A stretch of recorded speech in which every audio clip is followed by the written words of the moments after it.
네, 다음은 우리 예상 문제집 37페이지에 보시면 세 번째 파트 중개사무소 개설 등록 관련된 부분이고요.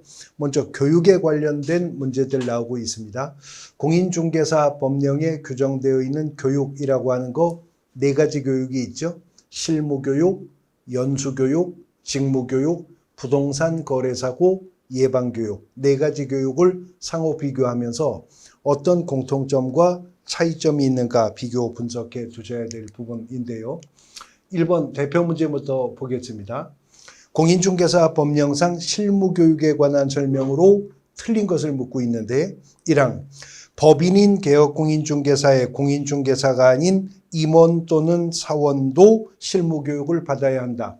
법인이 법인인 개업공인중개사가 되려면 확보할 5가지 등록의 기준이 있죠. 그중에 실무교육은 법인의 임원 또는 사원 전원이 받도록 합니다. 그러니까 공인중개사가 아닌 임원이더라도 실무교육은 수료해야 되는 거죠. 2항 소속 공인중개사의 고용신고를 하려는 경우에 고용신고일 전 1년 이내에 시도지사가 실시하는 실무교육을 받아야 한다. 다만 소속 공인중개사로서 고용관계 종료 신고 후 1년 이내에 소속 공인중개사로 고용신고 다시 하려는 자는 그러하지 않다. 이뿐만 아니라 개업공인중개사가 폐업신고 후 1년 이내에 다시 개설등록 신청하거나 소속 공인중개사로 고용신고 들어가는 경우에도 실무교육은 면제가 되는 겁니다. 2항도 맞고요. 3항 실무교육의 내용은 개업공인중개사 및 소속공인중개사의 직무수행에 필요한 법률 지식, 부동산 중개 및 경영실무, 직업윤리 등으로 하는 것이죠. 4항 실무교육 시간은 32시간 이상 44시간 이하. 이거는 예전에 공인중개사법 규정이 그랬었죠. 그런데 실무교육 시간은 28시간 이상 32시간 이내로 실무교육하도록 조정, 개정이 있었습니다. 나온 김에 교육 시간에 관한 부분 짚어보면 실무교육은 28시간 이상 32시간 이내인데 연수교육은 몇 시간인가요? 12시간 이상 16시간 이내죠. 그러나 중개보조원을 대상으로 하는 직무교육은 서너 시간에 불과하다 하면 되죠. 3시간 이상 4시간 이내였었던 겁니다. 4항이 틀린 지문으로 정답이고요. 5항 실무교육은 시도지사가 실시한다. 그렇습니다. 연수교육도 시도지사만 실시권자가 되죠. 그러나 중개보조원을 대상으로 하는 직무교육은 시도지사뿐만이 아니라 등록관청도 실시할 수 있는 교육이었었던 거고요. 4항이 틀린 지문으로서 정답이 되겠습니다. 1번 문제 이어서 보겠습니다. 공인중개사 법령상 개업공인중개사 등의 교육에 대한 설명으로 틀린 것은 1항 국토부 장관은 시도지사가 실시하는 실무교육, 직무교육, 연수교육의 전국적 균형 유지를 위해서 필요하다고 인정하면 해당 교육의 지침을 마련해서 시행할 수 있도록 하고 있죠. 2항 교육지침에는 강사의 자격, 수강료, 수강신청, 출결 확인, 교육평가, 교육수료증 발급 등 학사 운영 및 관리 등이 포함되어야 할 겁니다. 3항 직무교육, 시도지사 또는 등록관청이 실시한다. 직무교육의 대상은 중개보조원뿐이기 때문에 그렇습니다.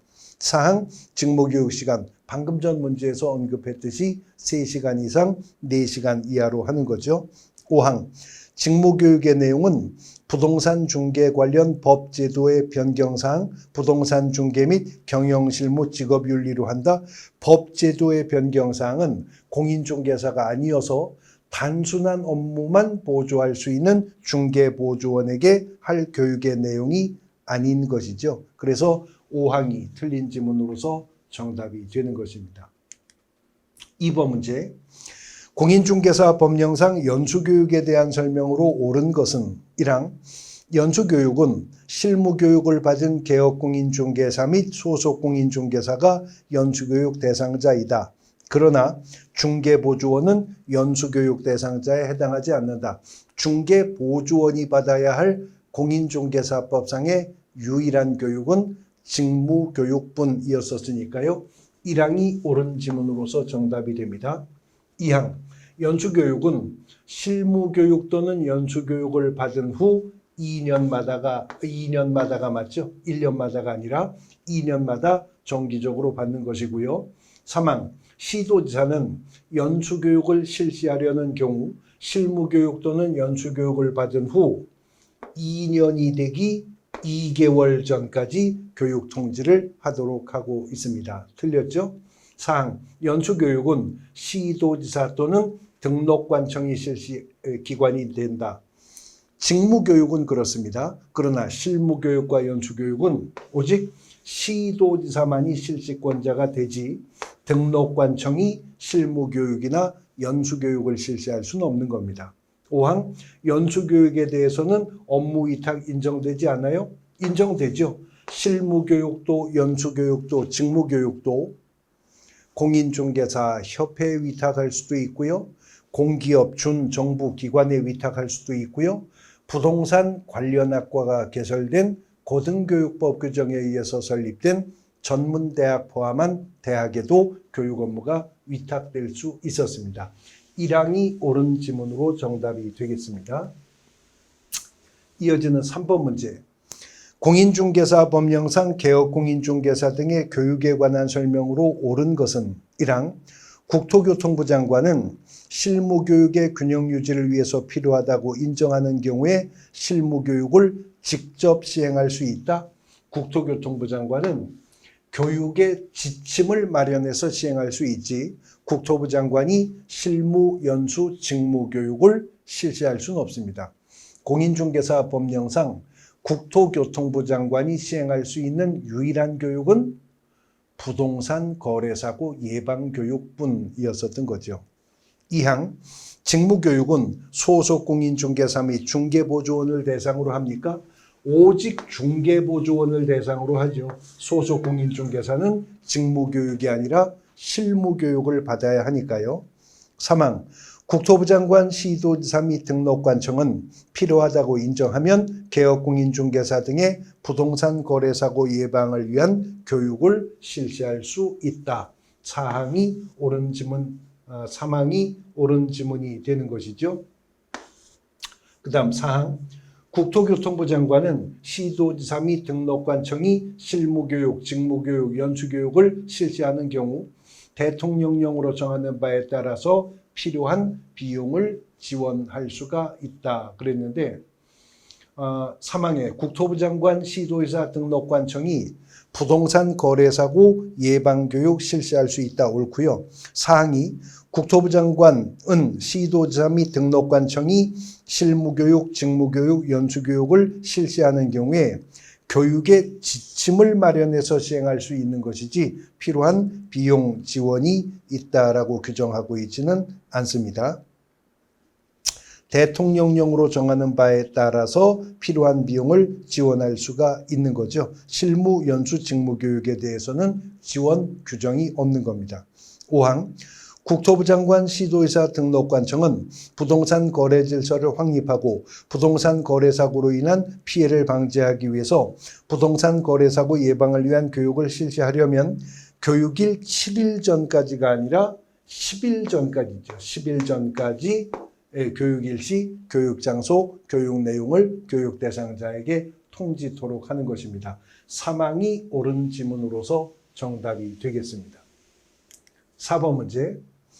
공인중개사 법령상 개업공인중개사 등의 교육에 관한 설명으로 옳은 것을 모두 고른 것은 기업, 실무교육을 받는 것은 중개사무소 개설 등록 기준이다. 등록 신청일 전 1년 이내에 실무교육을 받았어야만 등록을 신청할 수 있으니까요. 니은 개업공인중개사로서 폐업신고를 한 후 1년 이내에 소속공인중개사로 고용신고하려는 자 실무교육 다시 받아야 됩니까? 안 받아도 되는 것이었었죠. 그 다음 디귿 연수교육 시간 28시간 이상 32시간 이하인가요? 그건 실무교육 시간이 그렇고 연수교육 시간은 12시간 이상 16시간 이내였었던 겁니다. 리얼 연수교육을 정당한 사유 없이 받지 않으면 500만 원 이하의 과태료 처분 사유에 속하게 되겠죠.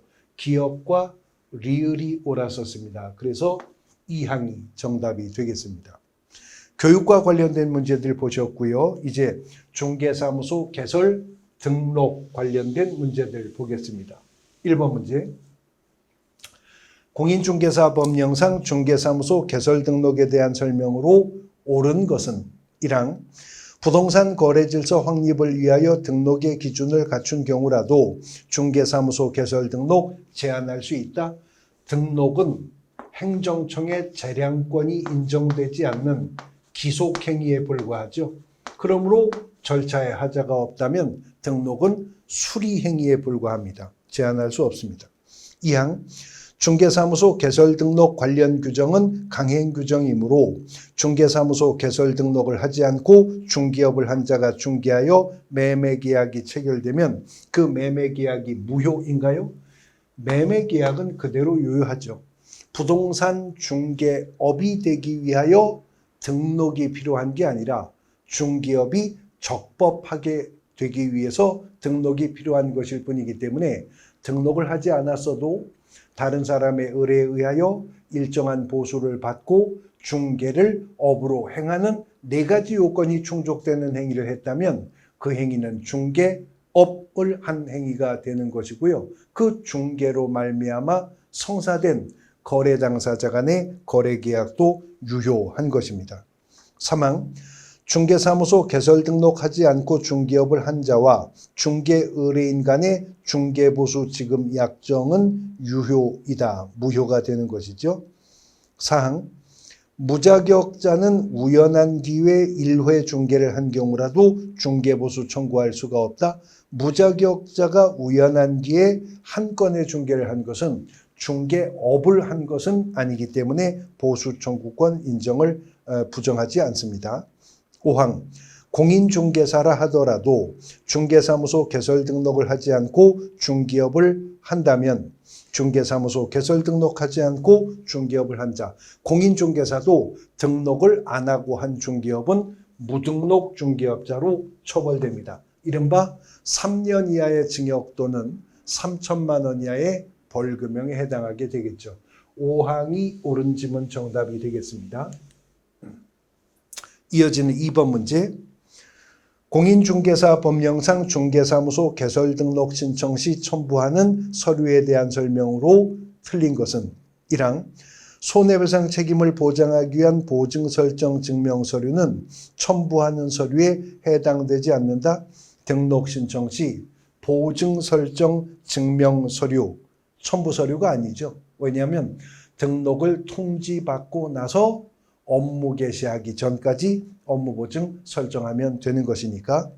2항 실무교육 수료 확인증 사본은 실무교육을 위탁받은 기관 또는 단체가 실무교육 수료 여부를 등록관청이 전자적으로 확인할 수 있도록 조치한 경우에는 제출하지 않는 예외가 인정됩니다.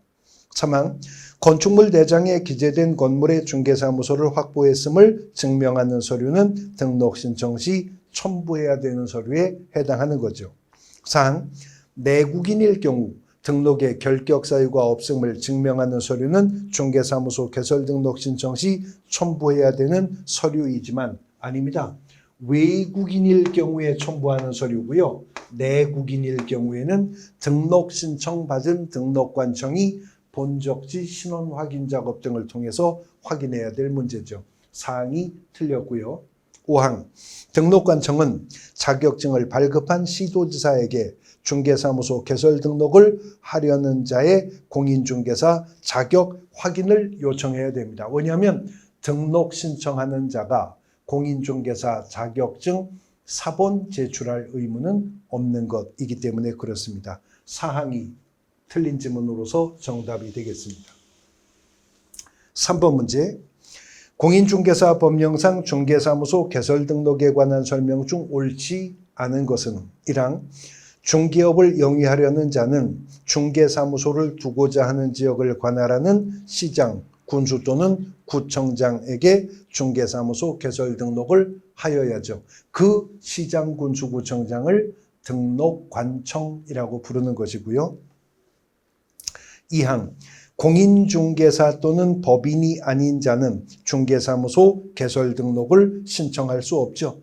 그런데 등록 신청할 수 있는 공인중개사의 괄호 안에 소속 공인중개사를 제외한다는 것이 공인중개사법 9조 2항의 규정입니다. 소속 공인중개사가 등록을 하면 이중 소속 위반의 문제가 생기기 때문이죠. 3항 미성년자는 공인중개사가 될 수 있으나 중개사무소 개설 등록할 수 없다. 왜냐하면 등록의 결격사유에 속하기 때문이죠. 4항 중개사무소 개설 등록을 신청하려는 자는 등록 신청일 전 1년 이내에 국토부 장관이 실시하는 실무교육을, 이 부분이 들렸죠. 실무교육은 연수교육도 그렇지만 예외도 없이 시도지사만 실직권자가 됩니다. 연수교육도 그렇죠. 그래서 사항이 틀린 지문이 되는 것이고요. 5항 인터넷으로만 중개업을 영위하려는 자도 중개사무소를 갖추고 중개사무소 개설 등록 신청하여야만 중개업을 적법하게 영위할 수 있습니다. 사항이 정답이 되겠습니다. 4번 문제. 공인중개사 법령상 중개사무소 개설 등록에 관한 설명으로 틀린 것을 묻고 있는데요. 1항 등록관청은 중개사무소 개설 등록 신청을 받은 날로부터 7일 이내에 중개사무소 등록증을 교부해야 된다. 아닙니다. 일단은 7일 이내에 등록을 통지해 주는 것이죠. 그러면 등록 통지를 받은 자가 업무 보증을 설정해서 등록관청에 신고하면 보증 설정이 확인되었을 때 비로소 등록관청은 그때 등록증을 교부하게 되는 겁니다. 1항이 틀린 지문으로 바로 정답 나왔네요. 1항 정답입니다. 이어지는 5번 문제. 공인중개사 법령상 중개사무소 개설 등록에 대한 설명으로 옳은 것을 묻습니다. 1항 변호사 기타 자격증 소지자라 하더라도 공인중개사 법령상 중개사무소 개설 등록 기준에 따라 중개사무소 개설 등록을 하여야 한다. 변호사 자격을 가지고 있다 하더라도 중개사무소 개설 등록을 하려면 별도로 공인중개사 자격을 취득하고 중개사무소 개설 등록의 기준과 절차를 모두 거쳐야 적법하게 중개업을 할 수가 있는 겁니다. 1항 옳은 지문 정답이고요. 2항 중개사무소 개설 등록을 신청하려는 자는 등록 신청일 전 1년 이내 실무교육을 수료해야 하며 폐업 신고 후 1년 이내에 다시 중개사무소 개설 등록 신청하려는 자, 그때는 실무교육을 다시 안 받아도 되겠죠. 후단부가 틀렸습니다. 3항 중개사무소는 반드시 건축물 대장에 기재된 건물이어야 한다. 반드시라고 말을 해버리면 예외가 없다고 말을 하는 것이니까 틀렸죠. 준공검사, 준공인가, 사용승인, 사용검사 등을 필요한 공간은 건축물 대장에 기재되지 않아도 그 공간 확보해서 등록할 수 있으니까요. 4항 중개사무소는 소유, 전세 등 물권적 방법으로 사무소 사용권을 확보해야 하며, 그런가요? 아닙니다. 단순한 임대차와 같은 채권적 방법으로도 확보할 수가 있는 겁니다. 틀렸고요. 5항 피한정 후견인은 공인중개사가 될 수 있으므로 법정 대리인의 동의가 있다면 중개사무소 개설 등록할 수 있다. 미성년자, 피성년 후견인, 피한정 후견인은 민법상 제한능력자일 뿐만 아니라 공인중개사법 10조의 등록의 결격사유자입니다. 중개사무소 개설 등록할 수가 없게 됩니다. 1항이 옳은 지문으로 정답이 되겠습니다. 이어지는 6번 문제. 공인중개사 법령상 법인인 개업 공인중개사의 중개사무소 개설 등록 기준에 대한 설명으로 틀린 것은 1항 대표자를 제외한 임사원의 3분의 1 이상 공인중개사이어야 하고 대표자 당연히 공인중개사이어야죠. 2항 대표자 임원 또는 사원은 전원 분사무소 책임자도 실무교육을 수료해야 됩니다. 따라서 공인중개사가 아닌 임원이나 사원이라도 실무교육은 수료했어야 되는 거죠. 3항 중기업만 목적으로 설립된 법인이어야 한다. 아닙니다. 중기업 외에도 공인중개사법 14조가 허용해 준 업무라면 법인 설립 목적 범위 안에 있어도 괜찮죠. 부동산, 컨설팅, 주택상가, 분양, 대행, 주거이전 부수의 용역, 알선 이런 업무들이 법인 설립 목적 범위 내에 있어도 이 법인은 등록받을 수가 있는 겁니다. 사망이 틀린 지문으로 정답이네요. 사항. 상법상 회사 또는 협동조합 기본법상의 협동조합이어야 하는데 등록할 수 있는 협동조합에 사회적 협동조합은 제외되는 거죠. 자본금은 5천만 원 이상이어야 하고요. 5항. 임원 또는 사원의 중에서 등록에 결격에 해당하는 자가 없어야 중개사무소 개설 등록할 수 있다. 임사원 중에 한 명이라도 결격 사유자가 있다면 그 법인은 등록을 받을 수가 없게 되기 때문입니다. 사망이 정답이 되겠습니다. 7번 문제. 공인중개사 법령상 중개사무소 개설 등록과 관련된 설명으로 틀린 것을 모두 고른 것은 기억. 손해배상 책임을 보장하기 위한 보증 설정은 중개사무소 개설 등록 기준에 해당한다. 업무 보증은요, 적법한 업무 개시 요건이고 등록증 교부 요건이지 등록의 기준이 아닙니다. 등록을 통지받고 나서 그 다음에 업무 보증을 설정하는 것이니까요.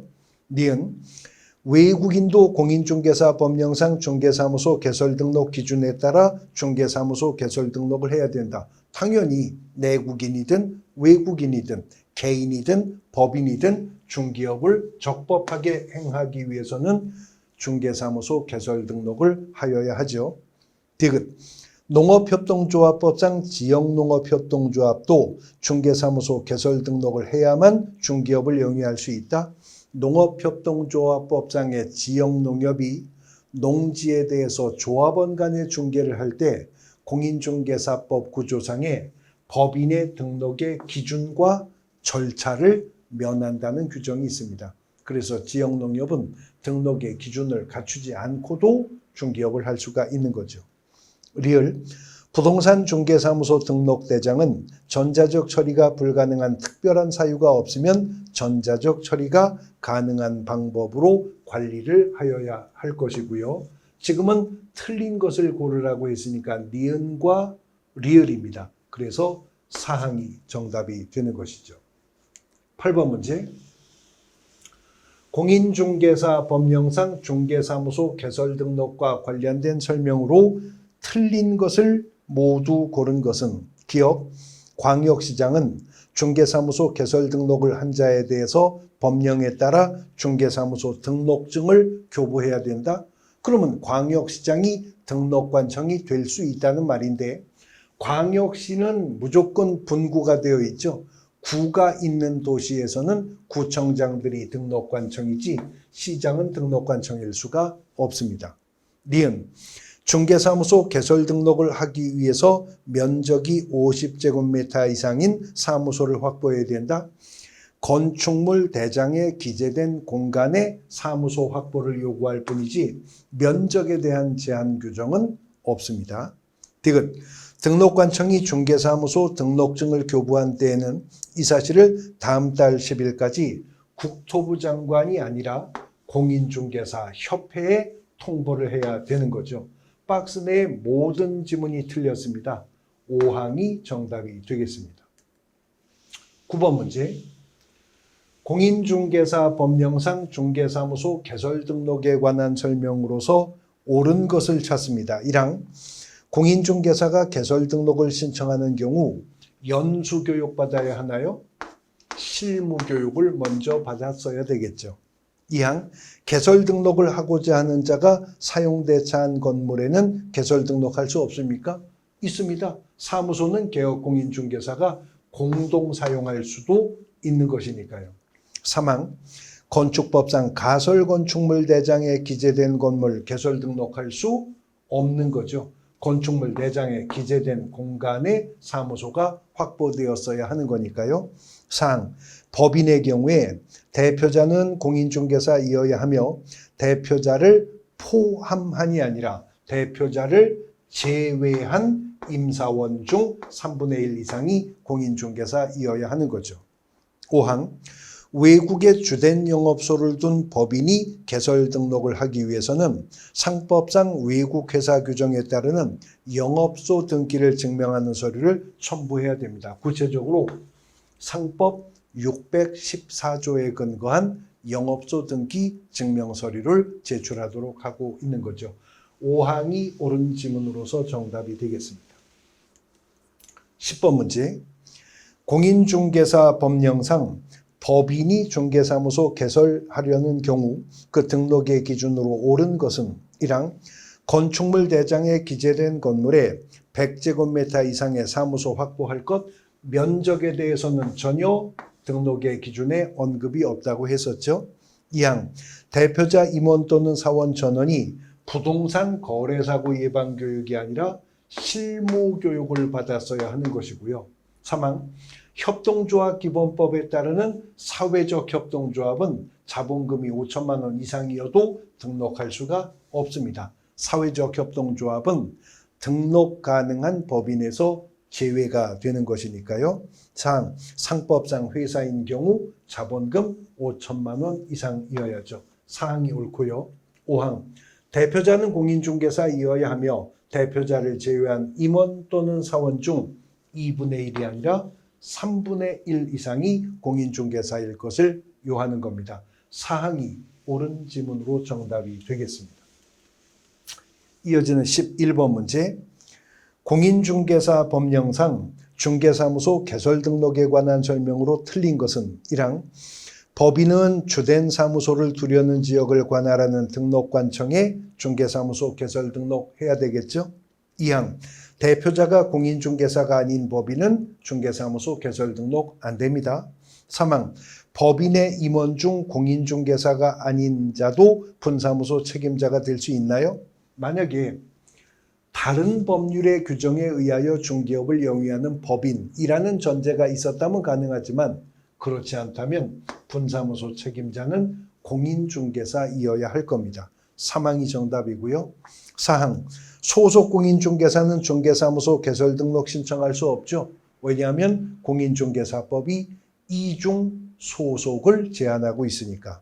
5항 등록관청은 개설 등록을 하고 등록 신청을 받은 날로부터 7일 이내에 등록 신청인에게 서면으로 등록을 통지해야 된다. 그러면 등록을 통지받은 자가 업무보증 설정에서 신고했을 때 등록증 교부될 수가 있는 겁니다. 3항이 틀린 지문으로서 정답이 되겠습니다. 12번 문제. 공인중개사 법령상 개업공인중개사의 종별 변경에 대한 설명으로 틀린 것은 1항 부칙상의 개업공인중개사가 공인중개사인 개업공인중개사로 종별을 변경하고 동일한 등록관청 관할구역 내에서 업무를 계속하고자 한다면 등록 신청할 필요 없이 등록증 재교부 절차를 밟으면 되죠. 2항 공인중개사인 개업공인중개사가 법인인 개업공인중개사로 종별 변경할 때는 등록 신청 다시 해야 됩니다. 3항 공인중개사인 개업공인중개사가 부칙상의 개업공인중개사로 종별을 변경하고 이건 있을 수가 없는 얘기예요. 왜냐하면 부칙상의 개업공인중개사는 구기득권이 인정된 것이지 새롭게 변경되거나 등록하여 될 수 있는 개념이 아니기 때문에 그렇습니다. 4항 공인중개사인 개업공인중개사가 법인인 개업공인중개사로 종별을 변경하고자 하는 경우 제출하는 서류와 처음부터 법인인 개업공인중개사로 등록 신청하는 경우 서류는 동일하지 않다. 왜냐하면 종별 변경을 위해서 등록 신청할 때는 종전에 등록 신청할 때 제출했었던 서류는 변동사항이 없는 한 중복하여 안내도 되기 때문입니다. 5항 종별을 변경하는 경우 중개사무소 개설 등록 신청서를 다시 제출하든 중개사무소 등록증 재교부 신청하든 종전의 등록증은 반납을 해야 되는 것이겠죠. 3항이 틀린 지문 정답이 되겠습니다. 13번 문제. 공인중개사 법령상 중기업 등에 관한 설명으로 옳은 것은 1항 소속 공인중개사는 중개사무소 개설 등록 신청할 수 있나요? 이중 소속이 금지되므로 안 되겠죠. 2항 법인인 개업공인중개사는 중개업과 개업공인중개사를 대상으로 한 중개업의 경영기법 및 경영정보 제공 업무 함께 할 수 있습니다. 이른바 프랜차이즈는 개업공인중개사를 대상으로 한다면 법인인 개업공인중개사가 겸업할 수 있는 업무입니다. 3항 법인인 개업공인중개사가 등록관청 관할구역 외의 지역에 분사무소를 두기 위해서는 등록관청의 허가를 받는 건 아니고 분사무소 설치, 신고하면 될 일인 거죠. 4항 소속 공인중개사는 등록관청에 신고를 거쳐 천막 그 밖에 이동이 용이한 임시중개설물 설치할 수 있다? 없죠. 임시중개설물 설치는 이중 중개사무소 설치와 마찬가지로 1년 이하의 징역 또는 1,000만 원 이하의 벌금형의 대상이 되니까요. 5항 개업공인중개사는 의뢰받은 중개대상물에 대한 표시광고에 중개보조원에 관한 사항은 명시해서는 안 됩니다. 위반하면 100만 원 이하의 과태료 처분 사유에 속하게 되는 것이니까요. 5항이 옳은 지문으로 정답이 되겠습니다. 14번 문제. 공인중개사 법령상 중개사무소 개설 등록을 하지 않고 중개업을 한 자로 처벌을 받게 되는 경우는 무등록 중개업자인 자를 찾으라는 건데요. 휴업을 하였어도 등록의 효력은 살아있으므로 중개업을 했다면 재개신고 위반일 뿐이지 무등록 중개업자는 아닙니다. 그런데 등록 취소 처분을 받고도 등록증을 반납하기 전에 중개업을 했다면 이미 등록 취소 처분을 맞는 순간 등록의 효력은 소멸했으므로 등록증을 보유한 상태에서 중개업을 했지만 무등록 중개업자가 되는 거죠. 2항이 정답이고요.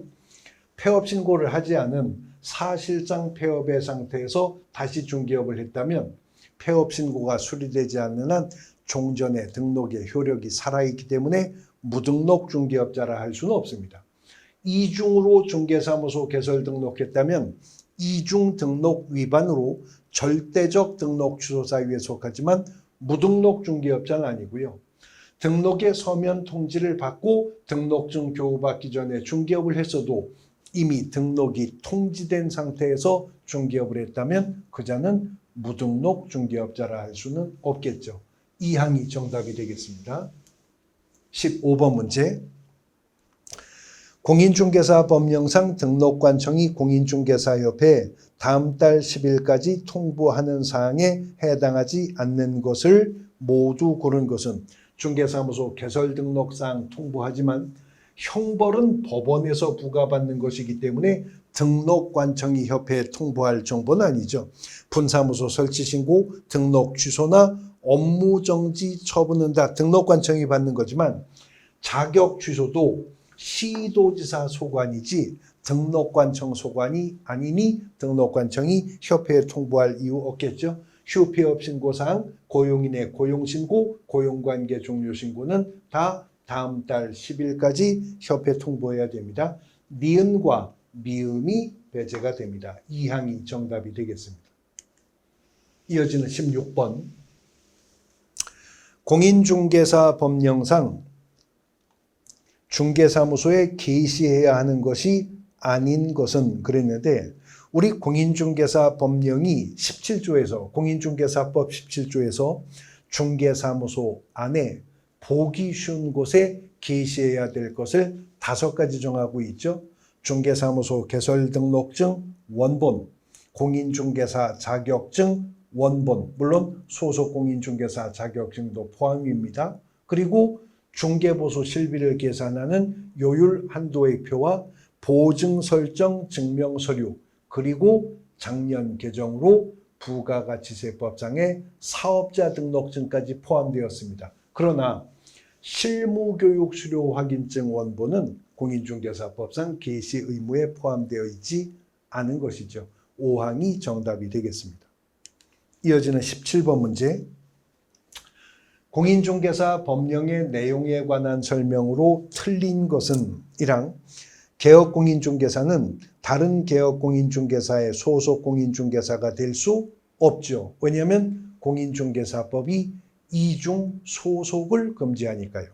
2항 중개사무소 등록증 양도 또는 대여한 경우에 중개사무소 개설 등록을 취소하여야 한다는 표현 맞습니다. 절대적 등록 취소 사유니까요. 그리고 행정형벌은 1년 이하의 징역 또는 1,000만 원 이하의 벌금형에 속하는 거 맞습니다.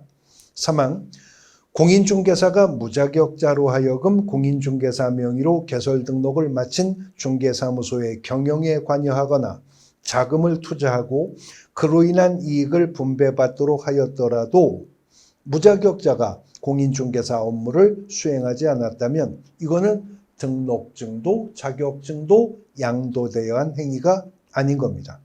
4항 중개사무소 개설 등록하지 않고 중개업을 한 자는 3년 이하의 징역 또는 2천만 원이 아니라 3천만 원 이하의 벌금에 속하게 되겠죠. 4항이 틀린 지문 정답입니다. 5항 법인인 개업공인중개사가 해산한 경우 아직 등록 취소 처분을 받지 않았더라도 등록의 효력은 상실된다. 언제? 해산하는 순간에.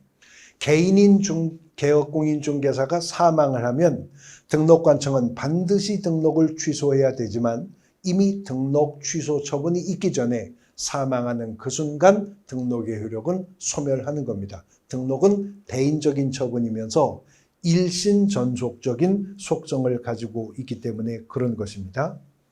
18번 문제. 공인중개사 법령상 이중등록 및 이중소속 금지에 관한 설명으로 옳은 것을 모두 고른 것은 기업 A군에서 중개사무소 개설 등록을 하여 중개업을 하고 있는 자가 다시 A군에서 개설 등록한 경우 그것도 이중등록 위반이고요. 니은 B군에서 중개사무소 개설 등록하여 중개업을 하고 있는 자가 다시 C군에서 개설 등록을 한 경우 즉 C군구를 달리했다 하더라도 이중등록 위반에 속하는 것이고요.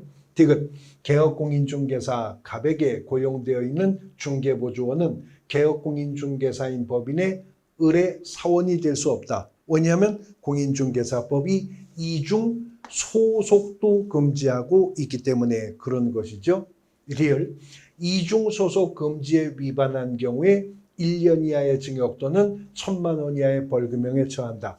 이중 등록, 이중 소속, 이중 사무소 설치, 천막 그 밖에 이동이 용이한 임시중개설물 설치는 모두 다 1년 이하의 징역 또는 1,000만 원 이하의 벌금형에 속하게 되는 것입니다. 박스 내의 모든 지문이 옳습니다. 5항이 정답이 되겠습니다. 공인중개사법상의 교육과 등록의 기준과 절차 관련된 문제 풀어보셨습니다. 오늘 수업은 여기까지 하겠습니다. 수고하셨습니다.